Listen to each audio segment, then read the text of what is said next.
Hello guys, this is your girl Bridget, and you guys know my base is UK, where I normally do all my vlogs from, right? But today I'm in the US, and this is my friend Emanuela, aka Emanu, aka Ella, the only one and only Ella of Great Ife. We went to Ife like 20 years ago when we did our first degree. Since then I haven't seen this girl. I'm just seeing her for the first time in 20 years, and it's been a wonderful reunion. I'm not even gonna lie. Saw her, came in yesterday to Alexandra, and it's been, oh god, see, I wear glasses because my eyes are swollen. I did not sleep. I haven't slept because she did not allow me to sleep. We'll be catching up. My God. There's nothing we've not caught up on. We've talked about politics, about religion, about marriage, about relationship, limits, about career, struggles of Nigerians who live abroad. Nothing we'll never cover. Anyway, this is Emanuela for you. So today, Hello. Emanuela, say hello to Obodo Oyinbo people, Hi, Obodo Oyinbo people. lovers, all my people are there, my friends. They're all my friends, we're all family. So let's talk generally about what is life like for Nigerians who live, or for Africans who live abroad. We hear a lot of stories. Me, I don't want to jump into conclusion. I don't want to be, hasty, about all these things over there. Waiting there happen. What's happening in the US? I can only speak from my perspective. It's all about work. Before I came to the US, I would hear about the US, people in the US being made for work. They live to work. As opposed to people in like Australia. I had watched an Oprah show where she had talked about, people in Australia, they work to live. You understand? So you go to work so you can have a life, and but in America here, it is you live to work. You live, and you basically live to pay your bills at the end of the month, or at the beginning of the month, whenever, and that's all you do. It's hard to take a break, except you make a deliberate attempt, intentionally set out time to take a break, which most Africans don't do. With Nigerians, we don't know how to do it. But you can't walk non-stop without having a break. That's the problem. That's the hustle. I think for Nigerians, the issue with what they consider as break is, let's go for this wedding this weekend. Let's go for this. I'm telling you, I don't think Nigerians, I don't really know, because I live in an area where you don't have too many Nigerians, so I can't really speak for most Nigerians. But from what I hear, it's a lot of weddings, birthdays, but let's take a trip together. Let's just go to Cancun, or let's go to Mexico together, or let's go to somewhere even in the US together. Let's go for a weekend with the kids. I never hear that one. Boy, Emanuela, hold on a minute. I know they do one. In my own UK, where I'm coming from, in any job that you do, you've got holidays. So, like for instance, if you're a full-time contractor or a full-time staff of the organization, you are entitled to like 28 days a year for your holidays. And I know they take holiday for US. People if they take holiday now to travel go Nigeria. I they tell you. That's holiday now, isn't it? That one a holiday. That you will go to Nigeria. I'm talking of just taking a break, just decompressing from all of the stresses of life. That's not taking a break. To go to Nigeria, to go and see your people. More stress. To go and add more stress. You do a lot of shopping. You need to buy things, gift and everything. Yes, there's nothing like. And that added more stress again for me. Going to Nigeria is stressful for me because very stressful. It's not holiday. I don't see it as holiday. You think about the financial implications. Yeah. Then you think about the number of people you have to visit, because if you don't visit everybody that everybody go quarrel. If they go visit person, bring something, come quarrel. Better gifts. That one a vacation. That's no vacation. What about relationships? What's happening? All these stories we are hearing, Manuela, I'm so scared. In every day we hear of Nigerians who are shooting their wives, killing their wives, domestic violence, waiting they happen. What is happening? Which one be shooting? Because say this in America. It's about that. I'm not gonna lie. I like America. There are things I like about America, but there are things I don't like. And one of the things I don't like about America is the issue of gun control. Absolutely. I have a big problem with it, because in society whereby everybody has access to gun, you can just go to the high street and go and buy a gun as if you are buying candy. I bet the thing they fear me. And I even heard the other day that your president said that the law that Obama put in place when he was there to stop people who've got like mental health problems, or people who are challenging one way or the other mentally to have access to gun. Don't come out. No, but I don't think the issue. I don't think it really has to do with gun control. I don't think it really has to do with gun control. I think If there are no guns, there are other weapons, right? To kill so people. whoever wants to kill will what look I don't for- understand It's not is that why killing? What is waiting to push somebody to that extent that you want to kill? Okay, let me your tell you. spouse? Let me tell you, at least from what I hear about Nigerian couples in the US, because it's very rampant in the US, Nigerian men killing their wives. It's because we come from a culture that's very male-centric. We worship our men. Our men are held as gods. Narcissism is promoted in Nigeria. And then these men come into a country where, as a woman, you have rights. Do you understand what I mean? So imagine a man comes into the society, right? And he's doing what he can. And he gets his girlfriend from Nigeria, brings her, files for her, and she comes into the US and they get married, right? All he's thinking is, oh, okay, I have somebody here to help me financially. All of the values that we have in Nigeria, where the man is the breadwinner, and that's where his respect comes from, and that's how you have respect for your husband, because he feeds your family. So there's so many things that he will do in Nigeria that you look away, you understand? Because that respect is there. He takes care of his family. You don't have that here, because these men are insisting on their wives going to work, and then you come. I know of so many couples, their husbands will tell them, bring 50, we pay the rent together. We buy foodstuff together. Are you kidding me? But isn't that realistic though? Because this part of the world there, I'm trying to be unbiased here, Emmanuel. I know what I'm saying, because even in Europe it's the same issue about bills. We have a lot of bills which people in Nigeria may not necessarily have to pay. Not to say they know they pay bills for Nigeria, they do pay bills in Africa, but it's not so strict. It's not like here that if you don't pay, the way they will be chasing you. Bridget, I don't have a problem with women contributing to their husbands. I don't have a problem with you pulling your resources together to ensure that your marriage grows, that you guys achieve a lot in a foreign country. My problem is that the men expect you to do these things, and then they want to eat their cake and have it. So in what way? A man expects, what do you mean eat your cake and have it? A man does not, he's no longer the breadwinner, right? So he wants you to contribute 50-50. But he's ready to learn all of that from the African American society here, because the Caucasians don't do that. The Caucasians are very particular about taking care of their families.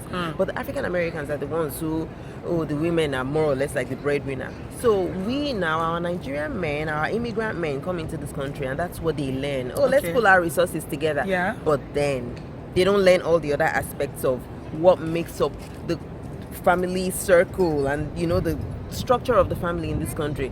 Just like a man comes back from work and he helps his wife do the dishes, and sometimes he cooks for his wife. Yeah. Why don't our men learn that? Yeah, I did a video about this, Emanuela, a while ago. I did a video about It's selective, talking about selective. What do you call it? They selectively choose where they want you to help as a woman. Yeah. But then, besides that, they now want you to bow to them and lick their ass and respect them. Let me tell you, it's not easy to respect a man who does not carry his family, because we have our values, right? So you come into a society, you're basically busting your ass every day to pay the rent with your husband. He doesn't take you out. It's hustle. He doesn't treat you like a woman. You're working like no man's business. This guy does not treat you like a woman in any way. Where does the respect come from, for crying out loud? I'm a bit concerned, Emanuela, about the way women in this part of, I'm not even going to lie. I was in California a while ago, and my friend who lives there is a nurse, and we're having this discussion. The way women in America work, especially these nurses, or what they call them, is it RN or RN or nurses assistants or whatever, registered nurses. Yeah, the way they work, 10-hour shifts, 3 days a week. Let me tell then you, you have 2 jobs. As in, they make money, but you won't they even don't have spend time those money. to spend the they money. They don't enjoy the money, because rather. the work life is just too heavy.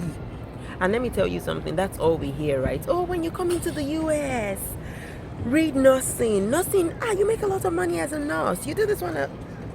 Let's be honest, for nurses to be able to make, let's say 80-something K a year, 90-something K a year, you have to basically work full time. Yeah.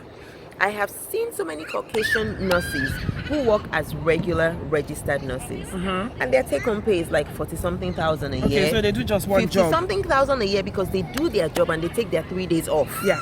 And on their 3 days off, they will go to Hawaii, go for a break in Hawaii. Yeah.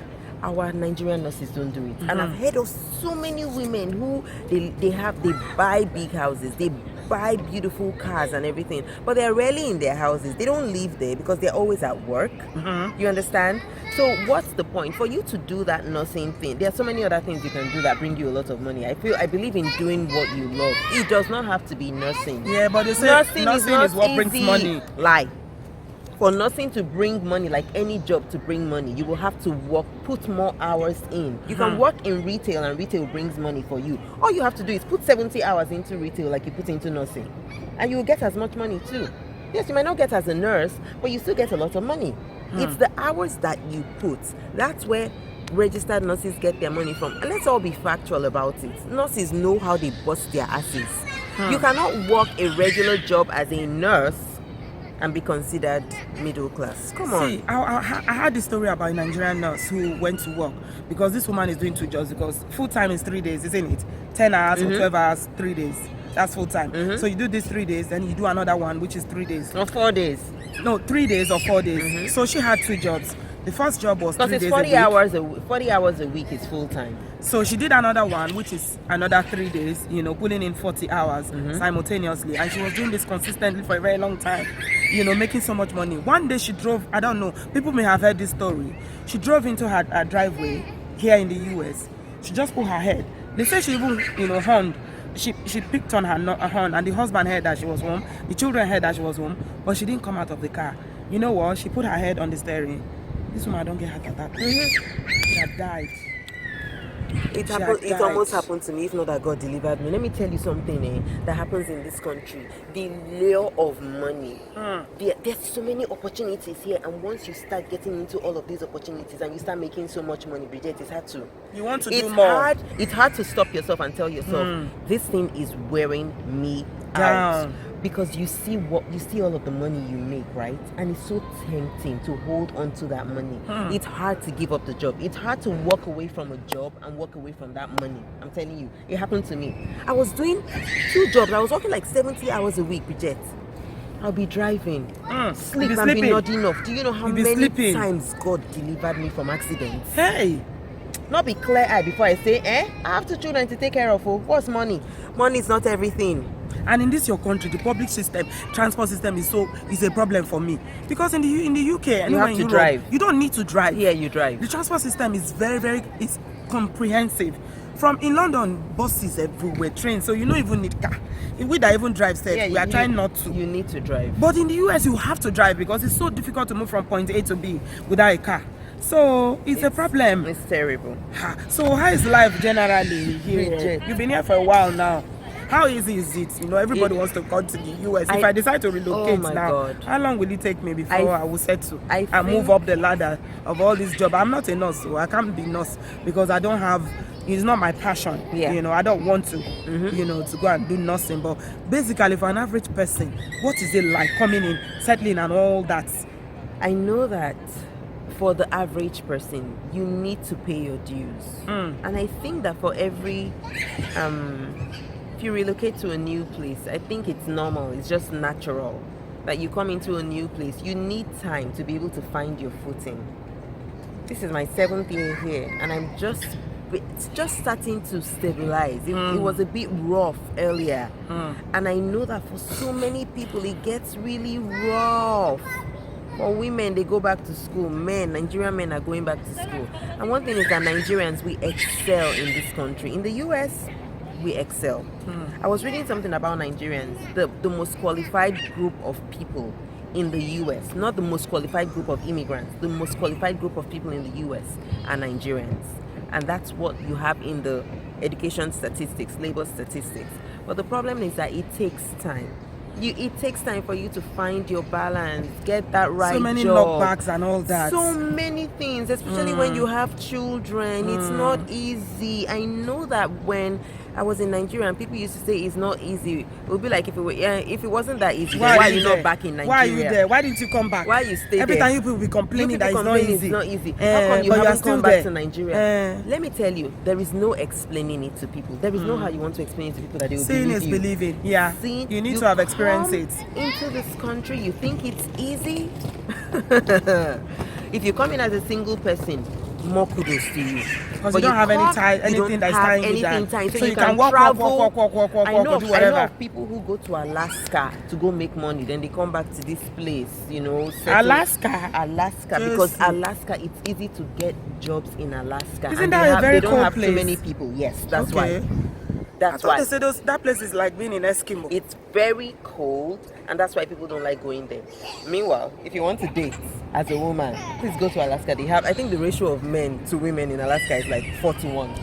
Oh. And they have good-looking men. Okay, so it's coming from the horse's mouth. If you are single out there and you live in the US, go to Alaska. Go to Alaska. And their men know how to take care of women. Is it black men or white men? Caucasian. They're mainly Caucasians. I know. Okay. I know. I love interracial couples. Okay. I rest my case. If you are interested in Caucasian men, Nigerian men don't have time for Nigerian women in this country. So I tell most Nigerian women that are looking for men, go to Alaska. She's biased. Look for white chocolate. It doesn't have to be black chocolate. I don't agree with her. She's biased. Nigerian men, they prefer to go for African American women. Due to her own personal experience, she's biased. If you're single out there, you're looking for white chocolate. White chocolate or white cream. Okay. White cream. They say Alaska is the place to be. Anyway, thank you guys for being there. I will be coming your way again very soon. I'm still here. I'm not going back to the UK. It's still very sunny, which is good. It's raining in the UK and it's driving me mad. So let me enjoy some bit of the sunshine. The weather is beautiful here. It's very nice. We're in fall and it's about to be winter. But we don't call it fall. We call it autumn. That's what we call it. Yeah, you call it fall. We call it autumn. Thanks, guys, for being there. I'm going to come your way very soon again. Subscribe to all my YouTube channel. Post and like my videos, please. And follow me on social media. And I'll see you again shortly. Say bye-bye. Bye, people. Bye.